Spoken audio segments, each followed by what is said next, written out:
할렐루야. 우리가 지난 한 주일도 못 봤다고 해서 또 이렇게 보니까 너무나도 반갑습니다. 오늘도 주님 앞에서 우리가 서 있는 이 자리와 또 가정 예배 드리는 가운데 있는 지체들과 그 모든 자리에서 우리가 예배할 때에 우리가 하나님을 예배하며 경배할 때에 하나님께서 우리 가운데 함께 하시는 줄 믿습니다. 여러분, 예배는 구원을 받은 성도들이 마땅히 행해야 할 하나님 앞에서의 의무라고 할 수 있겠습니다. 우리가 영상 예배를 드리든지 또는 현장에서 드리든 여러분, 지금은 우리가 장소의 문제로 고민할 때가 아닙니다. 비록 전쟁은 아니지만 이 감염병의 문제이기 때문에 여러분, 저는 생각을 해봅니다. 만약 이 자리가 미국이었다면, 이 자리가 유럽이었다면 하루에 수천 명씩 확진자가 나오는 그 자리에 있을 때에 과연 오늘 우리는 지금처럼 예배를 드릴 수 있을까? 이런 생각을 하게 되어집니다. 그러면서 우리가 믿음을 지키며 하나님 앞에 예배하는 것이 얼마나 감사한지 모르겠습니다. 이러한 어려운 힘든 상황 속에서도 하나님께서는 오늘 한 사람 한 사람의 참된 예배자를 찾으시는 줄 믿습니다. 여러분, 사실 우리가 지난 한 주간도 우리가 참 이 코로나19 위험 속에서, 그리고 또 교회에 대한 그 세상의 그 따가운 시선 속에서 얼마나 불안과 염려가 많았습니까? 이런 가운데 우리가 참된 예배자로 살아가는 것, 일상에서 삶으로 드리는 그런 예배자로서의 삶을 드리는 것, 이게 매우 힘들다라는 것이죠. 그렇지만 하나님은 오늘도 이 어지러운 환경 속에서 참된 예배자를 찾으신다라는 것을 여러분 꼭 기억하시기를 바랍니다. 예전에 제가 설교 중에 예화를 드린 적이 있는데, 그 이집트의 그 모카탐이라는 그 쓰레기 마을에서 살아가는 그 kop트교 기독교인들 예화를 드린 적이 있습니다. 그들은 그 쓰레기 더미 마을 가운데서, 그 냄새나는 마을 가운데서도 그들은 그 굽힘 없이 그냥 그렇게 기쁨으로 즐거움으로 살아가며 동굴 예배당에서 그렇게 감사함으로 예배하는 모습을 통해서 여러분, 환경이 우리의 예배를 움직이면 안 되겠습니다. 우리는 어떠한 자리에서도 하나님을 예배하는 자의 모습을 살아가야 하는데, 여러분, 우리가 새벽 기도 가운데 우리가 요셉의 말씀을 묵상하고 있는데, 여러분, 요셉은 어떻습니까? 형제들의 미움과 증오로 노예로 팔렸고, 또 그가 깊은 감옥의 나라까지 자기 인생이 그렇게 떨어짐에도 불구하고 요셉은 한 번도 환경을 탓하지 않았습니다. 하나님이 그와 함께 하사 믿음으로 살아간 요셉이었습니다. 여러분, 오늘도 우리가 이 고단한 환경과 시간 속에서도 우리가 이것을 뛰어넘는 믿음 가운데 살아가며 참된 예배자로 살아가시기를 주님의 이름으로 축복합니다. 여러분, 우리가 지금 코로나와 함께한 지 어느덧 8개월이 지나가고 있습니다. 여러분, 그래서 그런지 제가 의사나 과학자는 아니지만 제가 이제 어느 정도 앞을 예측할 수가 있습니다. 여러분, 코로나에 우리가 걸려도 이 무증상으로 티가 나지 않을 수도 있겠구나. 그래서 더 불안해할 수가 있어요. 또 깜깜이 환자라고 해서 내가 어디서 걸렸고 어디로 갈지 이 감염의 경로를 알지 못할 수 있다는 겁니다. 그래서 더 불안한 것입니다. 그래서 우리가 이뿐만 아니라 여러분, 우리 가운데 오래된 병을 가지고 계신 분이나 또 연로하신 분들에게 이게 더 위험할 수 있다는 것을 우리가 알게 되었습니다. 그래서 우리는 우리의 부모님을 보호하고 우리 교회의 연약한 지체를 보호하는 것에 대해서 우리가 늘 최선을 다해야 합니다. 그리고 또 하나 반드시 우리가 기억해야 할 것은요, 이 코로나 사태가 종식되기 위해서는 여러분, 온 국민이 이 확실한 면역력을 가져야 한다는 거예요. 근데 이게 쉽지 않지 않습니까? 그러니까 백신과 치료제가 개발되어져야 되는데 대부분의 의사들은 상당한 시간이 걸릴 것이다. 그래서 대부분의 분들이 내년 8월까지는 이 상태가 유지될 것이다. 이렇게 말을 하고 있어요. 어떤 목사님은 이 코로나는 이제는 독감과 같이 우리가 평생에 같이 가야 할 것이다. 이렇게 얘기하시는 분들도 있다라는 것입니다. 여러분, 이러한 코로나에 대해서 어쩌면 우리가 어디서 걸릴지 모르는 불안과 또 연약한 형제들을 보호하는 것과 또 이게 언제금 오래도록 지속될 수 있다라는 그런 정보를 듣고 우리가 알게 되었다면 여러분, 어떻게 해야겠습니까? 여러분, 우리가 이 같은 정보와 확실한 지식을 얻게 되어지면 여러분 대비해야 합니다. 여러분, 이 같은 상황에 놓여 있다고 해서 계속해서 우리가 불안과 염려와 우리가 이리 갔다 저리 갔다 치우치는 것이 아니라 정확하게 우리가 진단을 하고 대비해야 한다는 것이죠. 여러분, 먼저 마음을 굳건히 하십시오. 여러분, 우리가 이때일수록, 이 어려운 시기일수록 여러분, 우리가 신자답게 살아가야겠습니다. 우리가 이렇게 눈에 보이고 뻔한 상황들이 계속해서 반복되고 있는데 계속해서 우리가 흔들리고 넘어지면 안 된다는 것이죠. 저는 어쩌면 이 상황이 우리의 인생 전체를 돌아봤을 때에 하나님께서 우리의 믿음의 정도, 나의 믿음의 정도를 확인할 수 있는 그런 현장 학습과 같은 그런 좋은 시기라고 생각할 수 있겠습니다.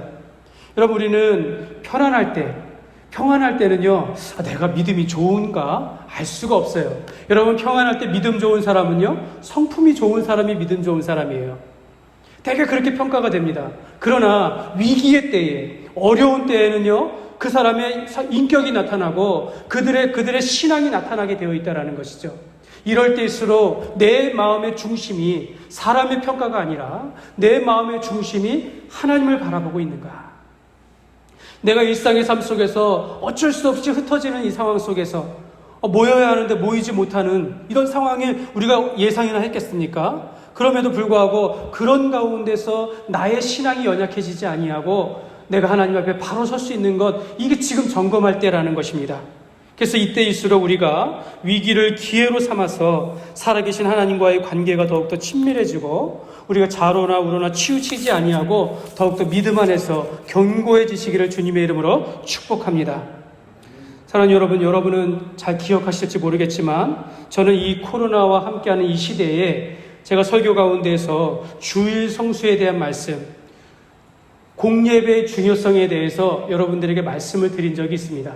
그리고 또 하나는 공예배가 아닐 때 우리가 삶으로 드리는, 삶 가운데 드리는 우리의 삶 모습이 예배자의 모습이 되어야 한다라는 그런 말씀을 드린 적이 있습니다. 그래서 우리가 공예배의 중요성을 또 알고 우리가 일상을 살아가는 삶 속에서의 우리의 예배자의 삶으로 드리는 예배도 중요하지만 오늘 한 가지 더 여러분들이 반드시 점검하고 세워져야 할 중요한 것이 있습니다. 저는 이것을 우리 인생 가운데 꼭 해결해야 할 숙제라고 생각합니다. 우리 교회의 핵심 가치 중에 하나로 그렇게 세워져 갔으면 좋겠습니다. 그것이 바로 가정입니다.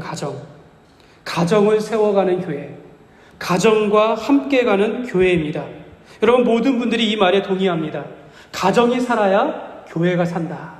그래서 가정이 살아야 교회도 산다라는 말씀으로 오늘 증거하기를 원하는데요. 여러분, 오늘 사실 우리는 반대의 개념도 잘 알고 있습니다. 교회가 살면 가정이 삽니다.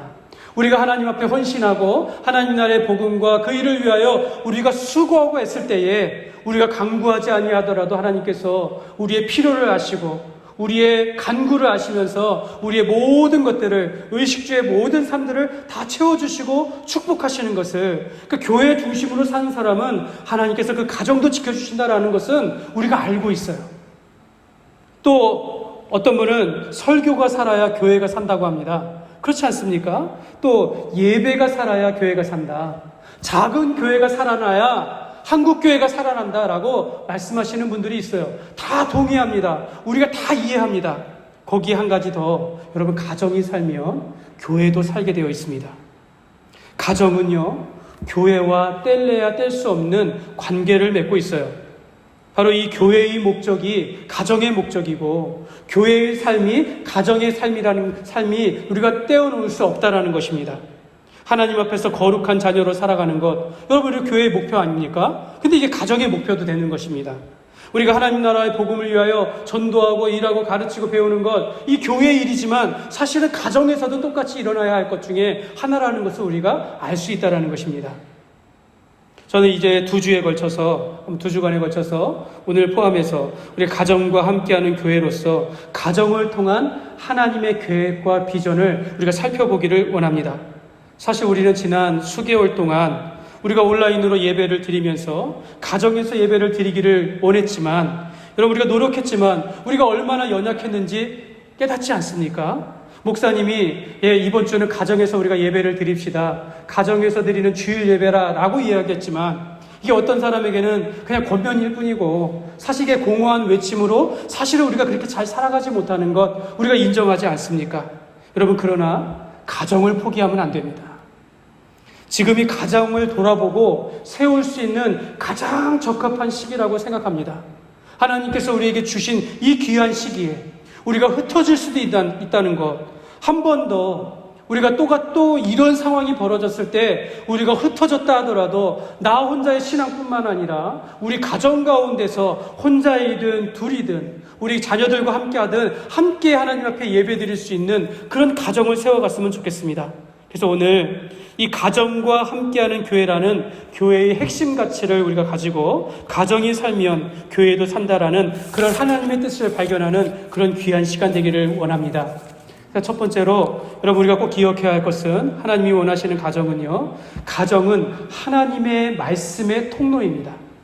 여러분 4절을 보시면 이렇게 말합니다.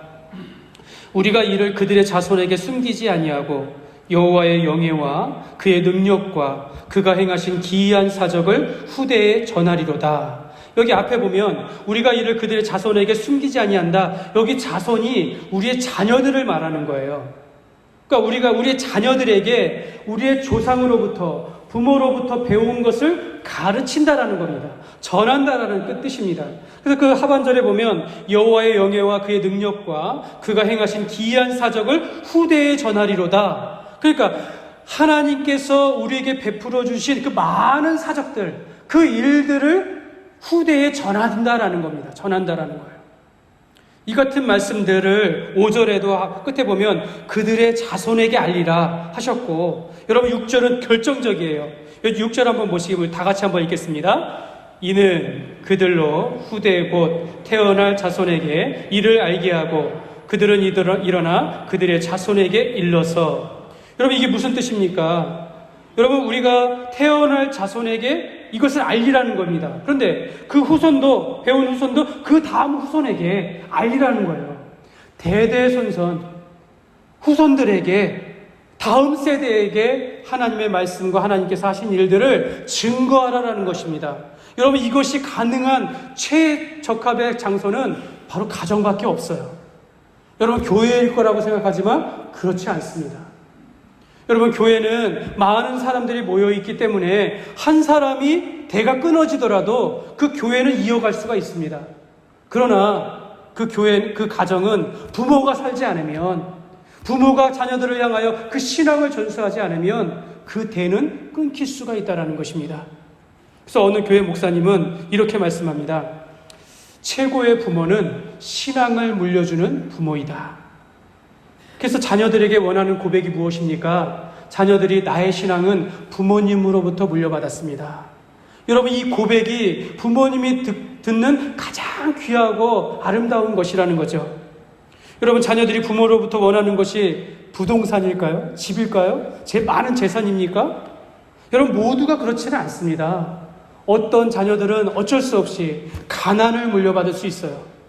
어쩔 수 없이 부모가 죄를 지어서 그 죄악과 수치를 물려받는 자녀들도 있습니다.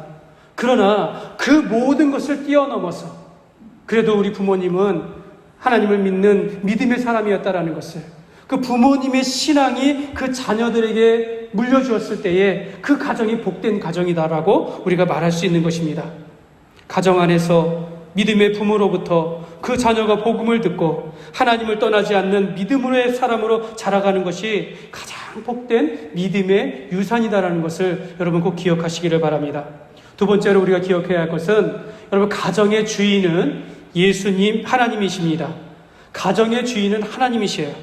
여러분 교회가 예수의 피값으로 세워졌으므로 여러분 교회의 주인이 예수님이신 것을 우리는 고백합니다. 마찬가지로 내가 예수님을 내 삶의 주인으로 모시고 내가 가정에서 살고 있기 때문에 가정의 주인도 예수님이어야 한다는 것이죠. 나의 가정의 주인은 예수님이십니다. 이렇게 고백할 수 있는 부모님들이 되어야 한다는 것입니다. 교회와 가정은요 처음부터 함께 존재했습니다. 여러분 초대교회의 모습이 가정교회의 모습이었어요. 그 가정들이 모여서 지역 가운데 교회를 이루었던 것입니다. 지금도 북한이나 중국에서는요, 이 위험 가운데 있기 때문에 모일 수 있는 건물이 없기 때문에 소그룹으로 가정에서 모여서 지하교회라고 해가지고 가정에서 모여서 예배를 드립니다. 여러분, 유대인 사회에서는요, 이 남자들이 안식일에 하나님 앞에 회당에서 예배를 드리고 나서 끝나고 나면 집에 가서 온 가족들이 모여서 그날에 배운 것과 말씀들을 말하고 십계명의 말씀들을 가르치면서 몇 시간 동안 하나님 앞에 찬양하며 기도와 예배를 드린다라고 합니다. 그만큼 교회와 가정은요, 함께 가는 것입니다. 그렇기 때문에 여러분 생각해 봐야 돼요. 교회는 더 중요하고 가정은 덜 중요하다. 그럴 수 없어요. 교회도 중요하고 가정도 중요하다라고 우리 마음에 새겨야 한다라는 것입니다. 하나님은 교회와 가정을 동일한 모습으로 동일한 목적으로 제정하셨습니다. 그럼에도 불구하고 사실은 가정이 먼저 제정된 것은 사실입니다. 창세기 2장 24절에 보면 이러므로 남자가 부모를 떠나 그의 아내와 합하여 둘이 한 몸을 이룰지어다. 여러분, 남자와 여자가 한 몸을 이룬다. 여러분, 가정 이루는 거예요. 가정 이루는 겁니다. 이게 하나님의 창조였습니다. 하나님께서 남자를 창조하시고 여자를 창조하시고 둘이 한 몸을 이루어 가정을 이루게 하는 질서는 있지만 창조의 전체로 봤을 때는 하나님은 남자와 여자를 창조하시고 둘이 한 몸을 이루어서 가정을 제정하신 것이 처음 창조의 모습이었다라는 겁니다. 그래서 이 가정에게 창세기 1장 28절에 보면 우리 같이 한번 읽겠습니다. 창세기 1장 28절입니다. 하나님이 그들에게 복을 주시며 하나님이 그들에게 이르시되 생육하고 번성하여 땅에 충만하라. 땅을 정복하라. 바다의 물고기와 하늘의 새와 땅에 움직이는 모든 생물을 다스리라 하시니라. 하나님께서 남자와 여자와 그 가정을 이루시면서 그거에 축복을 하신 내용이에요. 여러분, 생육하고 번성하라. 가정을 이루지 않으면 할 수 없는 겁니다. 남자 혼자만, 여자 혼자만 할 수 없는 거예요. 가정을 이루면서 생육하고 번성할 수 있는 것입니다. 그러면서 그 가운데서 우리가 인간이 범죄하기 이전에 받은 이게 축복의 내용인데, 우리가 이 땅 가운데서 모든 학문과 모든 자연과 이 사회를 발전시키면서 여러분의 일터 가운데 일하는 만큼 우리가 복을 얻도록 생육하고 번성할 수 있도록 모든 것을 다스릴 수 있도록 하나님께서 우리에게 축복하셨다라는 내용이에요.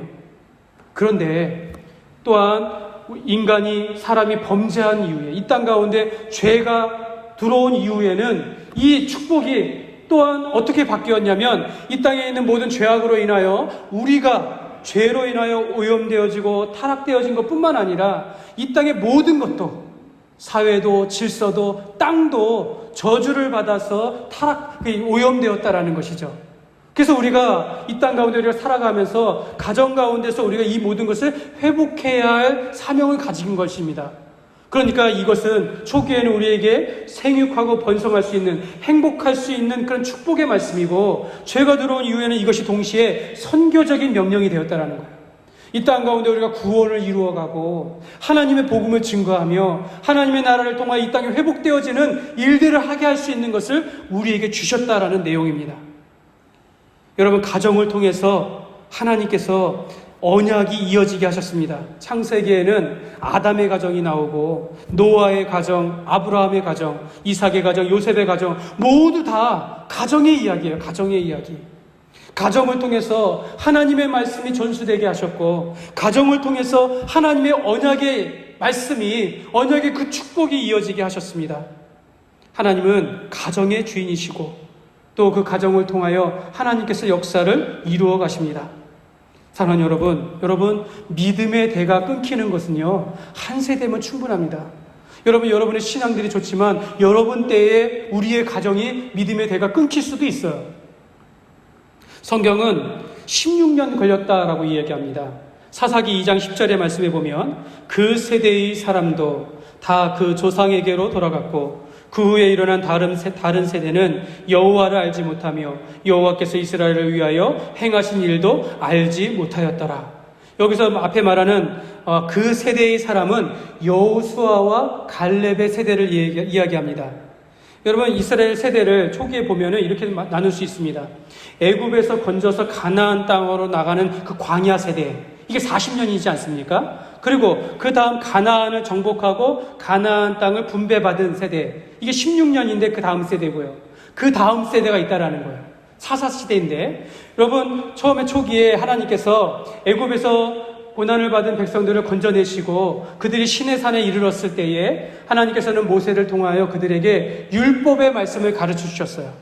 그들이 지켜야 윤리의 말씀을 가르쳐 주셨고, 그들이 어떻게 해야 정결하게 되어질 것들, 그 다음에 절기와 그 지켜야 할 윤례들을 다 가르쳐 주셨습니다. 그래서 광야를 지내는 시대는요, 이미 하나님의 말씀을 배웠어요. 배우면서 지나가고 있었습니다. 그들이 이제 40년이 지나고 첫 세대는 광야에서 다 죽었지 않았습니까? 그러면서 다음 세대가 이어진 것이 여호수아와 갈렙과 그 후손들이었어요. 근데 그들이 이제 가나안 땅을 눈앞에 두고 있습니다. 요단을 건너며 이제 정복하는 겁니다. 근데 들어가기 전에 모세가 모압 광야에 그들을 모아놓고 그들에게 다시 한번 저 옛날 시내산에서 주었던 그 율법의 말씀, 십계명과 율례들을 다시 가르쳐 주었어요. 다시 말씀하고 있습니다. 그리고 나서 한 가지 더 추가하는데, 바로 너희의 부모님들이, 너희의 조상들이 겪었던 애굽에서 어떻게 그들이 건짐을 받았고, 어떻게 그 10가지 재앙과 그 죽음의 재앙 가운데 어린 양의 피로 그들이 구원받았음을 그들에게 가르쳤으며, 어떻게 홍해를 건너며 광야 가운데 구름 기둥으로 불 기둥으로 그들을 지켜주시고 만나와 메추라기로 그들을 먹이신 것을 그들에게 다 들려주었던 거예요. 그 말씀을 가지고 가나안 땅에 들어간 겁니다. 가나안 땅에 들어가서 여리고와 아이성을 정복하고 그 가나안 땅의 중부와 북부와 남부를 다 정복하고 그 땅을 분배하는데 16년이 걸렸다라는 거예요. 그런데 이들이 그 가나안을 정복하면서 자기의 후손들에게 하나님의 말씀을 가르치지 않았다라는 겁니다. 여호수아는 나와 내 집은 여호와만을 섬기리라 그렇게 말을 했지만 백성들은 그것을 하지 않았기 때문에 오늘 말씀 보니까 그 사사기 2장 10절에 보니까 다른 세대는, 그 후에 일어난 다른 세대는 여호와를 알지 못하며 여호와께서 이스라엘을 위하여 행하신 일도 알지 못하였더라. 그러면서 사사시대가 시작된 겁니다. 그들이 자기 소견대로 사람의 뜻대로 살아가기 시작했다는 것입니다. 여러분, 오늘 본문을 통해서 하나님께서 우리 가정을 통하여 이어가기를 원하시는, 하나님께서 가정을 통하여 반드시 전수되기를 원하시는 세 가지를 살펴보기를 원합니다. 첫 번째는 하나님의 비전입니다.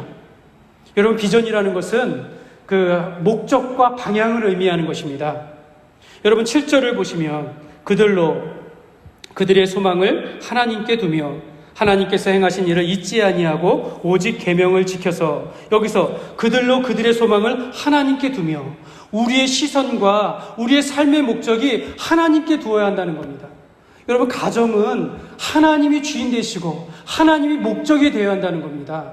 가정의 방향, 여러분 저도 우리 교회 가운데 이러한 방향과 목적을 가지기를 원해요. 저는 우리 교회가 예수님의 온전한 제자가 되어서, 그러니까 예수님의 인격과 사역을 닮아 자라가면서 세상 가운데 영향을 미치는, 세상을 변화시키는 그러한 신자가 되기를 원합니다. 이게 우리 교회의 비전이라고 이렇게 세우고 싶은데, 그렇다면 여러분 가정의 비전은 무엇입니까? 여러분 가정이 어떤 가정이 되기를 원하시며 기도하고 있습니까? 여러분, 이것이 세워져야 한다는 겁니다. 반드시 하나님의 영광을 위하여 하나님의 뜻을 이루기 위한 목적을 세워가는 가정이 되어야 한다는 것입니다. 우리의 목적이 구원이 되어야 하며 우리의 가정의 목적이 거룩함이 되어야 한다는 것이죠. 하나님이 우리를 그리스도의 십자가의 은혜로 우리를 구원하셨을 때에는 우리의 자녀들도 하나님의 언약의 백성으로 삼으셨음을 여러분 믿으시기 바랍니다. 여러분, 우리의 자녀들을 볼 때 우리는 이걸 알아요. 하나님께서 우리 가정에 준 선물이다.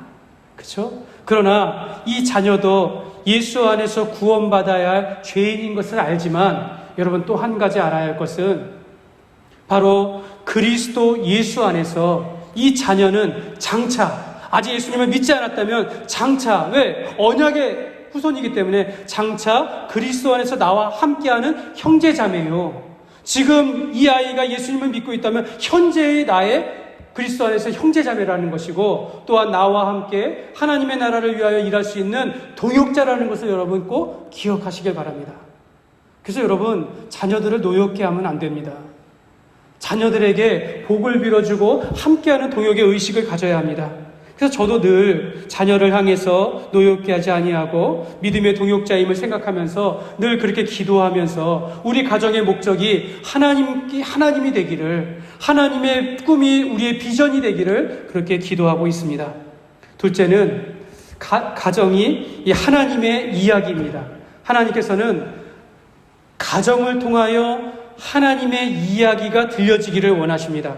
오늘 7절 하반절에 보면 하나님께서 행하신 일을 잊지 아니하고 이렇게 말해요. 그러니까 하나님의 일들을 말하는 겁니다. 여러분, 하나님의 이야기라는 것은 두 가지로 말씀드릴 수 있어요. 첫 번째는 기록된 하나님의 말씀입니다. 하나님의 말씀이 가정에서 나타나야 한다는 뜻이에요. 우리가 배운 말씀, 오늘 설교의 말씀이 가정에서 들려지면 좋겠습니다. 우리의 자녀들에게, 또 부부간에, 또 말할 수 있는 상대에게 우리가 받은 말씀의 은혜의 말씀을 나눌 수 있으면 좋겠다는 것이죠. 되도록이면 하나님의 말씀을 가르칠 수 있는 그런 기회의 장이 바로 가정이 되어야 한다는 것입니다. 이스라엘이 하나님을 잊어버린 세대로 혼란한 그 사사시대가 된 것은 그들에게 하나님께서 애굽에서 어떻게 그 조상들을 구원하셨는지 그 율법의 말씀들이 끊어졌기 때문입니다. 또한 하나님의 이야기라 하면 저와 여러분의 이야기입니다. 하나님으로부터 받은, 주님으로부터 받은 은혜의 말씀들이에요. 은혜의 이야기들이에요. 간증이라고 할 수 있겠어요. 우리의 자녀들에게 내가 하나님 앞에서 어떻게 은혜를 받으며 살아왔는지, 내가 어떻게 예수님을 믿게 되었는지, 우리가 이렇게 가난하고 힘들고 어려웠는데 하나님께서 어떻게 우리 가정 가운데 복을 주셨는지, 이러한 것들을 자녀들과 나눌 수 있어야 한다는 것이죠. 우리가 하나님 앞에서 그런 좋은 모습으로 그런 이야기들을 우리가 나눌 수 있어야 한다는 것입니다. 저는 이 말씀을 준비하면서 내가 내 자녀들에게는 어떤 아빠로 기억될 것인가 생각해 봤어요. 그냥 목사님이기 때문에 목사로 기억할 것인가, 아니면 정말로 신앙의 부모로 그렇게 기억될 것인가. 그래서 저는 어렸을 때는 늘 좀 시간이 있으니까 자녀들과 많은 시간을 보내려고 노력을 했습니다. 같이 여행도 가고 소풍도 가고. 그런데 꼭 가서 하나님의 말씀을 들려주었어요. 그러니까 이 평범하지 않은 그 사건들 속에서, 우리가 가족들과 함께하는 그 시간 속에서 오히려 특별하게 하나님의 이야기를 들려주는 거예요. 예전에 한 번은 우리 딸과 함께 이제 이 딸이 이제 좀 대화가 될 시기쯤에 일부러 아빠와 딸이 맥도날드에 이제 가가지고 일부러 햄버거 하나 사주면서 이야기를 할 때 그때 성경의 이야기를 들려준 적이 있습니다. 그러니까 우리가 일부러라도 고의적으로 우리가 자녀들과 또 우리 가족들과 함께 하나님의 이야기를 이야기할 수 있어야 한다는 거예요. 이것을 통해서 그 가정이 하나님의 가정으로 세워진다라는 뜻입니다. 그러므로 우리의 가정 가운데 하나님이 행하시고 베푸신 이 아름다운 이야기가 가정 가운데 풍성하게 일어나기를 주님의 이름으로 축복합니다. 세 번째는 하나님의 마음입니다. 여러분, 가정 가운데 하나님의 뜻이 있어야 합니다. 하나님께서는 오늘 8절입니다. 여러분, 8절 우리 같이 한번 읽겠습니다. 그들의 조상들 곧 완고하고 패역하며 그들의 마음이 정직하지 못하며 그 심령이 하나님께 충성하지 아니한 세대와 같이 되지 아니하게 하려 하심이니라. 여기서 보면 여러분, 우리가 살면서 하나님이 기뻐하시는 것이 있고 하나님이 기뻐하시지 않는 것을 자녀들에게 가르쳐야 한다는 거예요. 모든 것이 다 좋다 하는 것이 아니라 하나님이 기뻐하시지 않는 것들은 말할 수 있어야 한다는 것입니다. 여러분, 이런 말이 한때 유행한 적이 있습니다. 가게에 흐르는 저주를 끊어라. 여러분, 이 말을 어떻게 생각하십니까? 여러분, 근거는 있어요. 여러분, 모든 사람은 죄인이고 또 아담의 죄로부터 모든 사람이 그 죄악으로 인하여 사람의 죄가 유전되어집니다. 다윗은 우리아의 아내 밧세바를 취함으로 인해서 그 죄를 가리우기 위해서 그 아내의 남편을 우리아를 죽였습니다. 그때 하나님께서는 이 다윗에게 말하기를 너희 다윗의 집에 칼이 떠나지 않을 것이다 하면서 저주하셨어요. 이것으로 인하여 다윗의 성적 죄악과 또 살인으로 인해서 자녀들조차도 또한 행음하게 되어지고 또 반란을 일으키는 그 싸움의 가정이 되어졌습니다. 이러한 음란과 저주가 가정을 통해서 흘러가고 있다는 것을 성경이 보여주고 있긴 합니다. 그래서 말을 해요. 죄악의 뿌리를 찾아야 한다. 그래가지고 그 사람의 죄악을 찾는 거예요. 그 조상들을 찾다 보니까 다 부모의 죄인 거예요. 다. 자녀들이 상처받고 자녀들이 지금 이 악한 길로 걸어간 것 다 자녀들이 그 부모가 예전에 했던 이 죄악이라는 겁니다. 그러면 그 부모의 죄를 정죄해야 그 자녀들이 죄사함을 받습니까? 여러분 그렇지 않다라는 거예요. 그 마음에 그 불씨를 끌어낸다고 해서 죄악이 사해지는 것은 아니다라는 것입니다. 오직 죄사함은 하나님 앞에 내가 죄인임을 인정하며 예수 그리스도의 십자가의 은혜로 인하여 우리가 죄사함을 받게 되는 줄 믿습니다. 여러분 이것은 부모의 죄가 아니에요. 내가 하나님 앞에 내가 죄악을 저질렀기 때문에 내가 의롭지 않기 때문에 내가 죽을 수밖에 없는 죄인인 것을 성경이 말씀하고 있기 때문에 우리는 죄인이기 때문에 하나님 앞에 우리가 회개하는 것이지 내 죄의 근원을 찾아가지고 해결한다고 문제가 해결되는 것은 아니다라는 것입니다. 오히려 우리는 여러분 자녀들이 아빠의 모습을 엄마의 모습 닮지 않습니까? 어느 날 이 자녀가 화를 내요. 엄마 아빠가 화를 내요. 어느 날 이거 크니까 술을 먹고 오고 방탕한 생활을 하고 힘들게 떠나가요. 그 모습을 보면서 부모님이 그들을 저주할 수 있겠습니까?